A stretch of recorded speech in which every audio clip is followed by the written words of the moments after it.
Paper Towns, donc film de Jake Schreier, qui en est à sa deuxième réalisation pour le grand écran, avec dans les rôles principaux Carla Delevingne, Nat Wolff, Cara Buono, Austin, j'ai perdu le nom, Austin Abrams et Alston Sage. Pardon.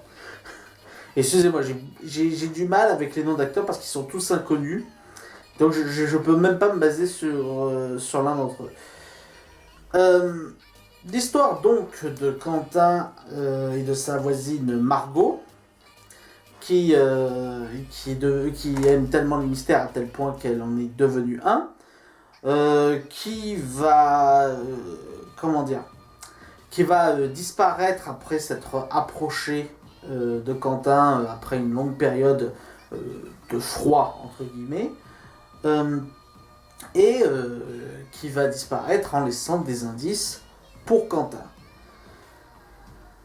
Ceux qui me suivent sur Ask savent ce qui m'énerve dans ce film, mais d'abord, les bons points. Le film est très bien. C'est une belle romance. Il faut savoir que c'est une adaptation d'un roman du même auteur qui avait écrit Nos étoiles contraires, qui donc se spécialise dans les histoires qui se finissent par ne pas se conclure après avoir fait toute une construction où on veut que ça se conclue. J'en parlerai par la suite, mais globalement, très bon film. Très bon film, j'ai bien apprécié. Les acteurs, bien que... Alors pour moi, ils sont inconnus, peut-être qu'ils ont fait d'autres rôles avant. Les acteurs sont plutôt tous doués. J'aime beaucoup Carla Delevingne, qui interprète très bien l'ado qui ne sait pas quoi faire de sa vie et qui donc va vivre dans un monde imaginaire à elle. Globalement très bien. L'émotion est très bien présente.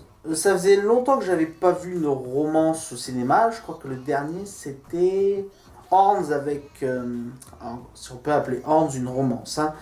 Mais le dernier film qui centrait sur un couple, c'était Horns avec Daniel Radcliffe. Daniel Radcliffe, c'est ça. Daniel Radcliffe. Et donc c'est plutôt bien. Le film en fait va faire toute une première partie sur les mondes de Margot et de Quentin qui au départ sont éloignés parce qu'au départ ils se sont connus dès l'enfance en fait, mais parce que Quentin était un peu trop carré sur les règles et beaucoup trop trouillard, ils ont fini par s'éloigner au niveau des mentalités avec Margot. Et juste avant la disparition de Margot, Quentin se fait entraîner dans une aventure de vengeance dans laquelle Margot veut se venger de son mec qu'il a trompé avec sa meilleure amie. Donc, dans l'ensemble, plutôt bien. La seconde partie du film se fait plus comme un road trip. Un road trip parce que, comment dire... En fait, l'intention du réalisateur, c'est lui-même qui l'a dit, ça a été de faire un Goonies en version adolescente. Les Goonies, pour vous situer, c'était le film avec la bande d'enfants qui devait aller à la recherche d'un trésor en se basant sur une carte et en résolvant des énigmes. Le principe est à peu près le même, sauf que le trésor en question, c'est Margot. Et en fait, ils sont tout concentrés. Il y a la partie romance qui se crée, il y a la partie ensuite énigme pour tenter de retrouver Margot, et il y a la partie road trip qui nous mène à la fin. Beaucoup de références geeks, je m'y attendais pas du tout. C'est-à-dire que la première qui m'a surpris, ça a été lorsque l'un des amis de Quentin, totalement torché, se met à dire Varlar Morgulis.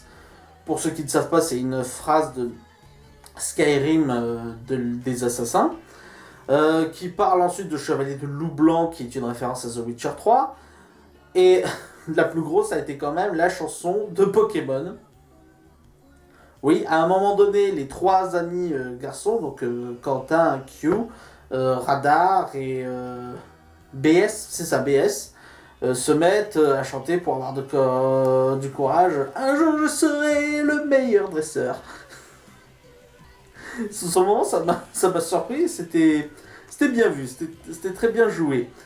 Euh, donc, de ce point de vue-là, la romance est plutôt bien faite. En plus, le réalisateur a une idée assez intelligente. Comme on part du principe que Margot laisse des indices, ce qui nous est introduit très vite dans le film, lorsqu'elle disparaît, en fait, le réalisateur a fait en sorte que tous les objets de la scène soient bien représentés. Ce qui fait qu'on a l'impression de voir des indices partout. On se dit que telle chose c'est un indice, telle chose c'est un indice, parce que chaque chose qui ressort un peu, il ne ressort pas de façon anecdotique, ça ressort vraiment de façon à ce qu'on se dit ah ça c'est peut-être un indice, ce genre de choses, et du coup ça nous maintient l'attention durant au moins toute la partie énigme. Pour ce qui est de la partie road trip, bah, c'est gentillet quoi, bah, c'est les couples qui se forment, c'est c'est les connaissances, c'est un peu le voyage où on se dit où on suit une bande de potes.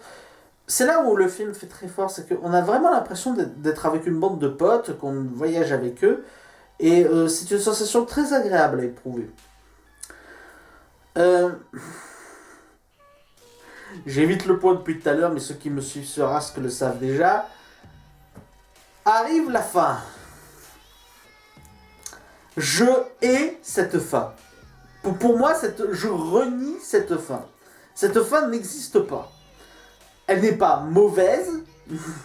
Elle est peut-être... Alors, logique peut-être pas, j'y reviendrai plus tard. Mais elle ne gâche pas le film en soi. Ce n'est pas ça qui fait le... ça ne baisse pas la qualité en soi.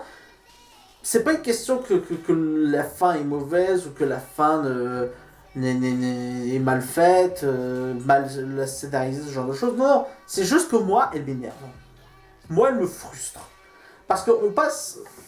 Je vais vous spoiler, hein, attention. Ceux qui veulent voir le film sans se faire spoiler, arrêtez la vidéo tout de suite. On suit toute la bande qui s'est cassé le cul à trouver les indices qu'a laissé Margot, qui s'est cassé le cul à s'organiser pour aller le plus vite possible à l'endroit où Margot se trouverait. Et à la fin, le héros décide de jouer le tout pour le tout en laissant ses amis repartir chez eux et en restant seul là où Margot devrait être. Et au final, ils finissent pas ensemble. C'est-à-dire que lorsque le héros voit Margot, Margot lui dit « Qu'est-ce que tu fous là ?»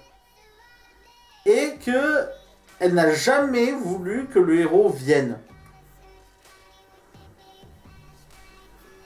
Et donc ils finissent pas ensemble, le héros rentre chez lui, il décide de se remettre dans sa vie de base, et je hais cette fin. Ah putain, frustration quand tu nous tiens. Quand pendant tout le film on s'attendait à ce... En plus, le film est assez sadique parce que ça traîne en longueur. Alors du coup, tu gardes espoir. Tu te dis, oui, c'est bon, ça va se passer. C'est juste que là, il faut un petit contretemps et tout pour allonger le film. Mais non, ça n'arrive pas. Et ils ont même l'audace de faire une scène de baiser, mais qui s'arrête là et qui ne dit en rien que les deux sont amoureux l'un de l'autre. Ah. Oh putain, la frustration. Ceci dit, je peux pas reprocher au film de faire ça d'un cheveu sur la soupe parce que, en fait, comme je vous le dis, le film fait que chaque chose dans le film soit un indice. Et en fait, je me suis fait avoir parce que je n'ai pas pris en compte un indice du film, que quand j'y pense, est assez introduit assez tôt, quoi. Je crois que c'était pendant la partie énigme, il me semble. Et en fait... il parle du roman Moby Dick avec le capitaine Ahab et la baleine blanche. Et en fait, le professeur qui présente ce livre dit que le bonheur ne doit pas venir de la capture de la baleine blanche en elle-même, mais que le bonheur doit venir du voyage qui a été fait pour capturer la baleine blanche. Donc en l'occurrence, Margot, baleine blanche, et le reste, voyage. Quelque part, c'est logique. J'en reviendrai sur la logique. Quelque part, ça va dans la narration. Quelque part, ça ne flingue pas la narration en l'air, mais c'est frustrant. C'est horriblement frustrant quand on avait tout l'espoir pendant le film qu'il la retrouve, que ça se termine dans une façon un peu plus classique, et qu'on voit au final que tout ça, ça n'a servi à rien. C'est... Ah que... C'est un petit peu la... Je dirais pas que c'est la même frustration qu'on ressent dans 500 jours ensemble, parce que 500 jours ensemble, je crois que j'ai pas vu le film 500 jours ensemble. Ou sur moi, j'ai pas vu le film de 500 jours ensemble, mais il me semble qu'on sait dès le départ que c'est une histoire que le mec avait rompu avec la fille. Et qu'au final, le mec et la fille ne finissent pas ensemble. Mais c'est hyper frustrant. Pour ce qui est de la logique sur laquelle je pèse depuis tout à l'heure une incertitude, c'est-à-dire en fait, je vous explique le principe, c'est qu'elle laisse des indices, apparemment pour que l'on croie qu'elle veut qu'on la retrouve. Elle dit à la fin qu'elle ne laisse des indices uniquement pour dire qu'elle va bien. Le problème,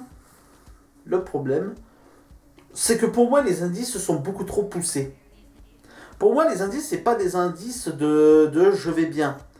C'est pas des indices de ne me cherchez pas, je vais revenir ou pas, mais surtout ne me cherchez pas. Pour moi, ce sont des indices vraiment qui dit cherche-moi, retrouve-moi. Surtout qu'au début, la fille semble vouloir faire en sorte que le héros sortent des principes ordinaires, qui sortent du train de vie monotone. Mais du coup, ça enlève le message. Alors, le message à la fin est assez bizarre. Le message à la fin, c'est de se dire que il faut ne pas se faire de désillusions sur un personnage, parce que ce personnage, au final, toute personne est commune en fait aux autres.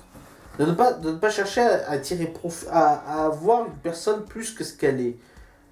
Le problème, c'est qu'on nous présente la personne comme étant plus que ce qu'elle est. Donc, ça fait bizarre. C'est très étrange. Je suis mitigé sur la fin, pour être honnête. Alors, je suis frustré sur la fin, mais d'un côté, le film nous prépare et quelque part, ça fait du sens. Et de l'autre, ça n'en fait pas tant que ça, en fait. C'est très étrange.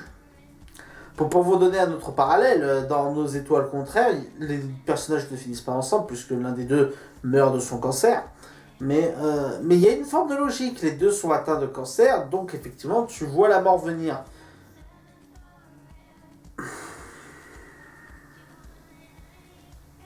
C'est le truc qui me fait dire... c'est dommage, ça aurait pu être mon film préféré de l'année, mais il y a cette fin qui m'embarrasse trop, et pas seulement parce qu'elle me frustre personnellement, mais parce que je doute sur sa légitimité, je doute si cette fin en soi était bonne, était une bonne manière d'écrire. Si ce n'est pas une justification qui tombe un peu comme un cheveu dans la soupe.